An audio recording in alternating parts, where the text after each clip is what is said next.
Hey guys, and welcome back to chapter 13 of Caraval. Night 1 of Caraval.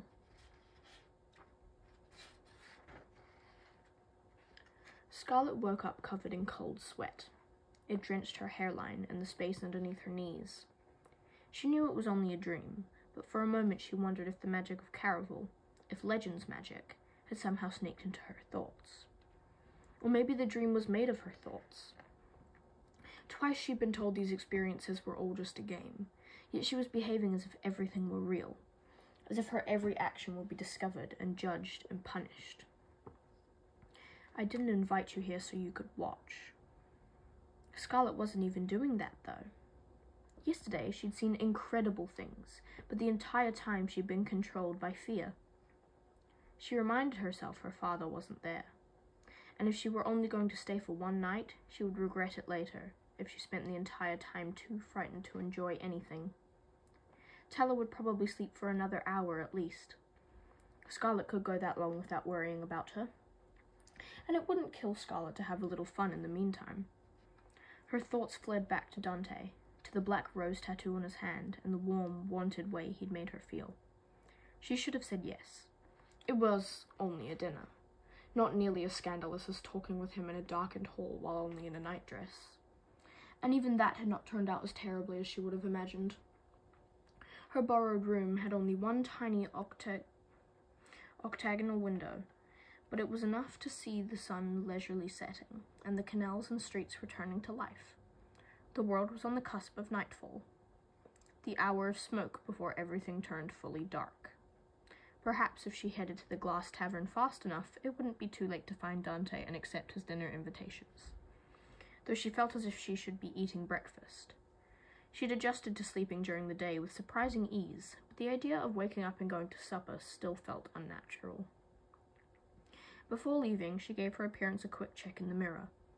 As she'd washed her face, she felt her gown shifting, the thin fabric of her nightdress turning into heavy layers of silk. She'd hoped for something less noticeable, a dress that would blend into the night, but this gown definitely had a mind of its own. A giant wine-red bow sat atop her bustle, its two thick ties streaming down her backside to the floor. The rest of her dress was pure white, except for the bodice, which was wrapped in red ribbons, leaving only glimpses of the snowy fabric beneath. Her shoulders were bare, though long sleeves covered her arms. Like the bodice, they were threaded with ruby ribbons, which tied on top of her hands, leaving their ends to dance between her slender fingers. Teller would love it. Scarlet could already imagine how her sister would squeal at the sight of Scarlet in such a bold gown. Even though Scarlet had vowed not to worry about her sister for the first hour of the night, she still could not help but think of Teller as she passed by room 5. The door was cracked. Emerald green light, the color of the gem-shaped doorknob, seeped from the other side like fog. Scarlet told herself to keep walking, to find Dante, who actually wanted to spend time with her. But something about the light and the crack and the ever-present pull of her sister drew Scarlet closer. Teller? Scarlet knocked quietly. The door creaked open a little farther, spilling out more green light, the color of malevolent things. Scarlet's ill feeling from before returned. Teller? She pushed open the door the rest of the way. Oh my... Scarlet covered her mouth. Teller's room was a shambles. Feathers covered the carnage, as if a rebel angel had gone mad. They mixed with the splinters of wood that snapped under Scarlet's boots, and the clothes ripped from the torn-apart wardrobe. The bed was damaged as well. Its quilt was torn in half, and one of its posts had been completely removed, like a roughly severed limb. This was all Scarlet's fault. Teller had been in her room with a man, but not for the reasons Scarlet thought. She should have known. She should have gone in despite Teller's protests. It was Scarlet's job to take care of her sister. Teller was far too reckless with men, and Scarlet had been foolish to think they could stay here, even for a day. She should have departed the island with Teller the moment she'd found her. If Scarlet had left right away, this... God's teeth! Scarlet spun at the sound of her sister's familiar curse, uttered by an unfamiliar voice. Hector, look! It's another clue! The woman who marched into the room was silver-haired and slight, and definitely not Donatella. This is superb! She pulled an older man with spectacles through the door. "What are you doing?" Scarlet asked. "This is my sister's room. You can't be in here." The couple looked up as if they'd just noticed Scarlet. The silver-haired woman smiled, but it wasn't kind. It was greedy and green as the light that dusted the room. "Is your sister Donatella Dragna?" "How did you know that?" "When did you last see her?" asked the silver-haired woman. "What does she look like?" She... Scarlet started to answer, but the interrogation felt foul, like a bathtub filled with dirty water. The silver-haired woman's tone was as eager as her pale eyes and clutching hands. And then Scarlet saw it, in the woman's wrinkled palm. A green glass key. Exactly like the one Scarlet had received, etched with number 5, and attached to a slip of paper bearing Donatella's name. Julian's words rushed back. Her sister's name was Scarlet's first clue, and other people had been given the exact same clue. "It's all a game," Scarlet remembered the warning from the girl on the unicycle. This wasn't real. But it felt that way. The dresses strewn about the room were really Donatella's. And when her sister had warned her away from the room, that had been her voice, and she had genuinely sounded upset, although now Scarlet feared it wasn't for the reason she originally thought. Several feathers took flight as the woman plucked one of Tella's lacy light blue nightdresses from the ground, and her companion stole a piece of costume jewelry from the floor. "Please, don't touch those," Scarlet said. "Sorry, dear, but just because she's your sister doesn't mean you get all the clues." "These aren't clues! These are my sister's things!" Scarlet raised her voice, but all that did was draw in more people. As eager as vultures, men and women, both young and old, ripped through the room like beasts sucking meat off bones. Scarlet felt powerless to stop them. How had she ever thought this was a magical game? Some of them tried to ask her questions, as if she might lead them to another clue, but when Scarlet wouldn't answer, they hastily moved on. She tried to seize what she could. She grabbed dresses and underthings, ribbons and jewelry and picture cards. Tella must have been sincere about never returning to Trista, for it wasn't only her clothes strewn about the room. All her favourite possessions were there, and a few of Scarlet's as well. Scarlet wasn't sure if these were things Tella had taken selfishly, or if she'd brought them to the Isle for Scarlet because she'd not planned on either of them returning to Trista. "Excuse me," a pregnant girl with rosy cheeks and strawberry blonde hair approached Scarlet, her voice the one quiet sound amid the chaos. "You look as if you could use some help. I can't exactly bend over well." She motioned to her full, rounded stomach. "Maybe I could hold on to those things while you keep gathering?" Scarlet was reaching the point where she couldn't pick up more, but she didn't want to let go of what she'd managed to grab. "It's not as if I can run off," the girl added. She was young, about Scarlet's age, and from the size of her, it appeared she could have her baby any minute. "Well, I'm not sure," Scarlet broke off as a man in cheap velveteen pants and a brown bowler hat kicked a piece of stained glass. Something glittery red sparkled beneath it. "No, you can't take those!" Scarlet lunged toward the man, but the moment he saw her interest, his own ignited into something stronger. He snatched the precious earrings from the floor and bolted to the door. She ran after him, but he was quick and her arms were burdened. She was only halfway down the hall when he made it to the rickety stairs. "Here, let me hold those." The pregnant girl was beside her in the hall.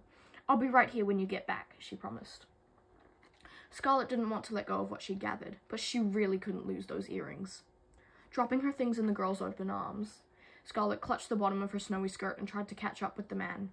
She caught a glimpse of his brown bowler hat when she reached the staircase, but then it vanished from sight. Out of breath, she burst downstairs, seeing the door to the Serpent swing shut, as if someone had just raced through. Scarlet chased after it, grabbing its garish green edge. Outside, the world was nightfall and daybreak all at once. Stars winked above like evil eyes, while hosts of lanterns set the streets ablaze with lustrous candlelight.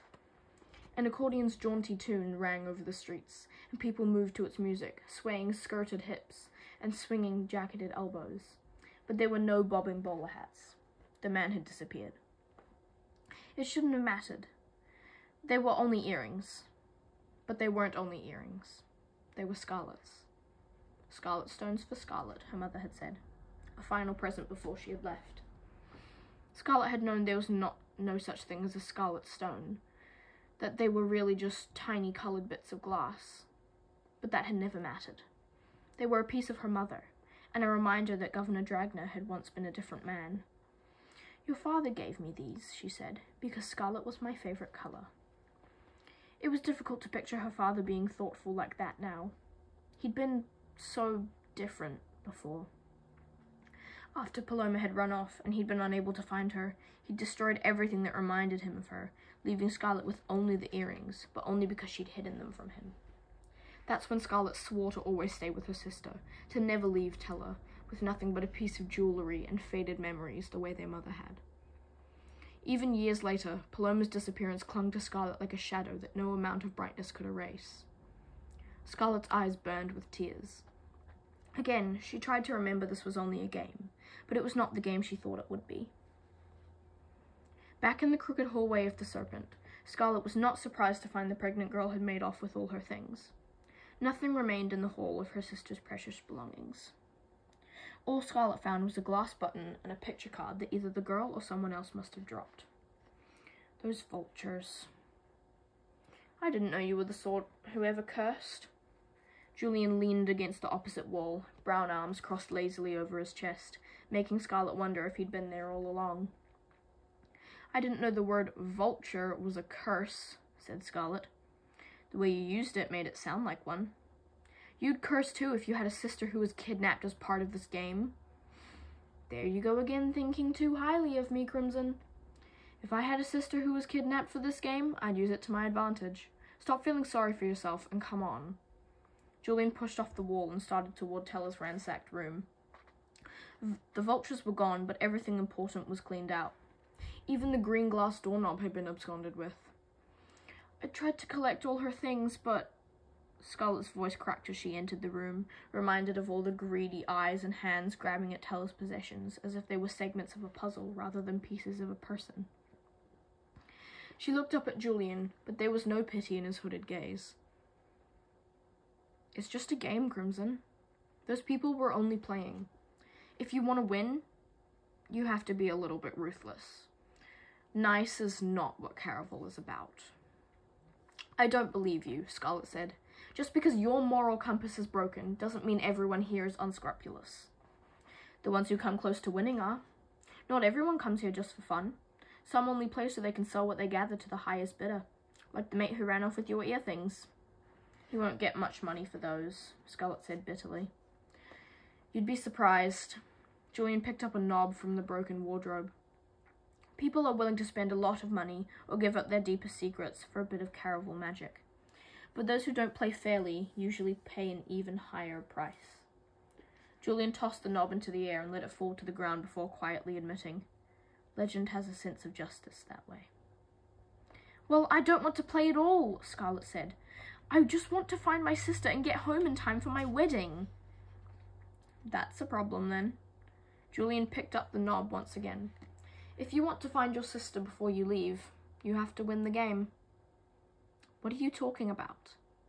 "Let me guess. You didn't look at the clue I gave you." "All my clue said was Donatella's name." "Are you certain?" he challenged. "Of course. I just didn't realize it was a clue. I thought legend..." Scarlet caught her mistake too late.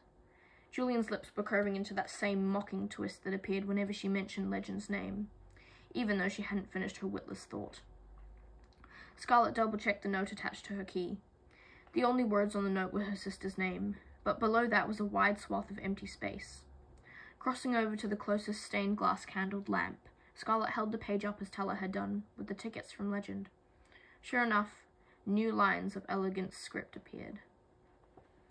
"This girl was last seen with Legend. If you catch her, you shall catch him as well.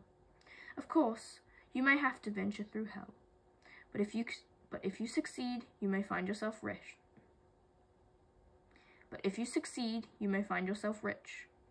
This year's winner will be granted one wish." After a moment, the poem disappeared and a new set of words took its place. "This is your first clue on the road to find her. The others will not be so easy to retrieve. Some will make you question your sanity and all that you believe. Clue number 2 you'll discover in the rubble of her departure. Number 3 you must earn. Number 4 will cost you something valuable, and number 5 requires a leap of faith. Most of you will fail, but one will surely succeed. You have 5 nights to find the 4 remaining clues and then the girl, and Legend's wish will be yours. Scarlet's dream must have been more than just a delusion. Legend really wanted her here. She recalled what the boy on the balcony had said. Once inside, you will be presented with a mystery that must be solved. Figuring out where Tella had been taken must be this year's mystery. That's why so many people had been rummaging through her room. They were all searching for Tella as well. The note didn't say what would happen to Tella if no one found her, but Scarlet knew her sister didn't plan on going back to Trista once the game ended. If Scarlet didn't find her, Tella would vanish, just like their mother had.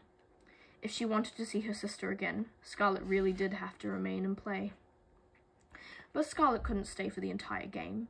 She was supposed to marry the Count in 6 days, on the 20th. There were 5 nights of Caraval, but it would take 2 full days of travel to return to Trista. For Scarlet to make it home in time for her wedding, she would have to solve all the clues and find Tella before the last night of the game. "Don't look so distressed," said Julian. "If your sister is with Legend, I'm sure she's being treated well." "How do you know that?" Scarlet said. "You didn't hear her. She sounded so frightened." "You saw her?" "I only heard her voice." Scarlet explained what had happened. Julian looked as if he were holding back a chuckle. "You keep forgetting this is a game. She was either acting or someone else was pretending to be her. Either way, I don't think you need to worry about your sister. Trust me when I say Legend knows how to take care of his guests." Julian's last words should have eased the knots in Scarlet's stomach, but something about the way Julian spoke made them tighten instead. His smile left his eyes cold, untouched. "How do you know how Legend treats his guests?" "Look at the room we were given because you're his special visitor." Julian's accent thickened as he said the word special. "It makes sense to think he's put your sister somewhere just as nice." Again, Scarlet should have felt better. Tella was not in any danger. Her sister was merely a part of the game, and an important part at that.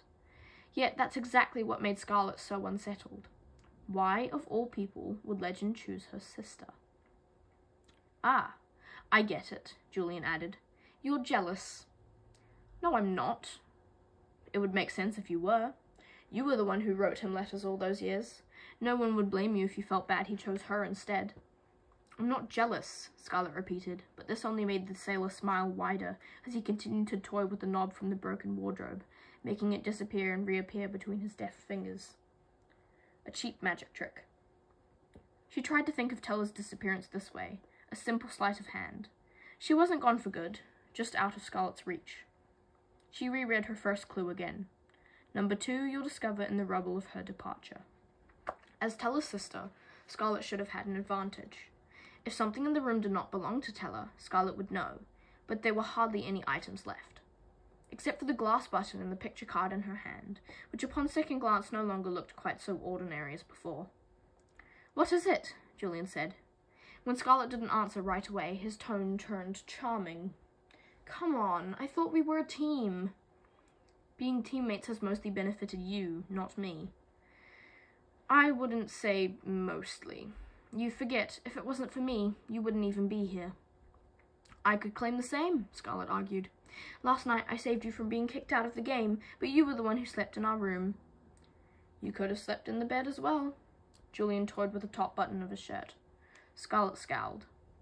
"You know that was never an option." "All right." He put his hands up in an exaggerated surrender. "From now on, it will be a more even partnership. I will keep telling you what I know about the game. We share with each other what we learn, and we trade days for the room. When you sleep in there, I promise I will not, though you are welcome to join me whenever you want." "Scoundrel," Scarlet muttered. "I've been called much worse. Now, show me what's in your hands." Scarlet looked out toward the hall, making certain no one was lingering outside the door. Then she turned the picture card in her hand toward Julian. "This did not belong to my sister."